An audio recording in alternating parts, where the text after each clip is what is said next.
ومن أحسن قولا ممن دعا إلى الله وعمل صالحا وقال إنني من المسلمين.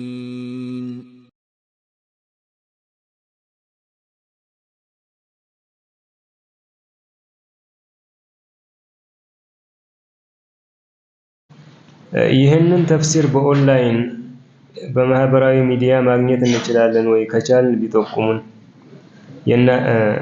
ናም አለ ቴሌግራም አለ በአሊ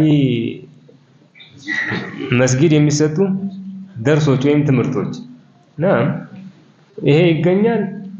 ወከዛሊክ አብዛኛው ደርስ የሚሰማ ሰው በራሱ ብቻ መቆጠብ የለበትም። ይሄንን ደርስ በተለይ ደግሞ ስለ ተውሂድ ስለ ሱና በተደጋጋሚ የሚነሳባቸውን ደርሶች ሐታ ቤተሰባችን ውስጥ ራሱ ለእናት ለአባቶቻችን በእድሜ ገፋ ላሉ ሰዎች ማሰማት አስፈላጊ ነው። አንዳንዱ ሰው ደርሱን ለራሱ ከሰማ በኋላ ከቤተሰቦቹ ሐታ ትልልቆቹ እንኳን ይሄ የተውሂድ ጉዳይ በተደጋጋሚ ሲሰማ ትልልቆች ዘንድ ቀልባቸው ውስጥ ብዙ ኸይር ያመጣል። ምናልባት ያደጉበት ብዙ ጊዜ የቆዩበት አቂዳና አመለካከት የሀገራችን ሰው የታወቀ ነው። ብዙ ብልሽት ሊኖር ይችላል። ስለዚህ ስለ ተውሂድ ስለ ሱና በተደጋጋሚ የሚነሱባቸውን ደርሶች እነሱ እንዲሰሙ ማድረግ ትልቅ ኸይር ነው ለነሱም ለዱንያቸውም ለአኺራቸውም።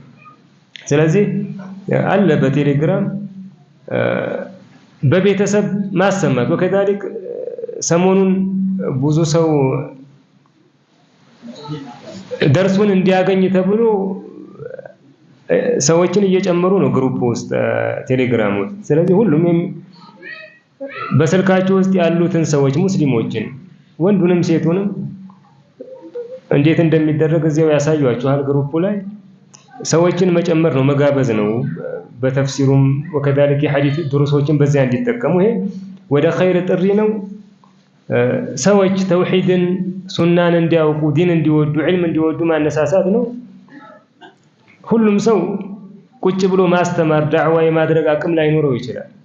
ስለዚህ አንዱ ነገር አልተቻለኝምና ይሄንን በር ሙሉ በሙሉ ዘጋለው መባል የለበትም። ቁጭ ብለን ማስተማር ካልቻል ቁጭ ብለን የምንማረውን ነገር ሌሎች ሰዎች እንዲያገኙ እንዲደርስላቸው ሰበብ መሆን አለበት። ወደ መስጊድ ሰዎችን ይዘን መምጣት ደርስ እንዲሳተፉ፣ ደግሞ ቤታቸውም ሆነው ሩቅ ቦታ ያሉ ከሆኑ በዚሁ በማህበራዊ ሚዲያ እንደ ቴሌግራም እዚያ ተቀላቅለው ተፍሲሩን እንዲያዳምጡ ዒልም እንዲጠቀሙ ማድረግ ይሄ ትልቅ ኸይር ነው። ሁሉንም በዚህ ላይ እናነሳሳለን። ومن أحسن قولا ممن دعا إلى الله وعمل صالحا وقال إنني من المسلمين.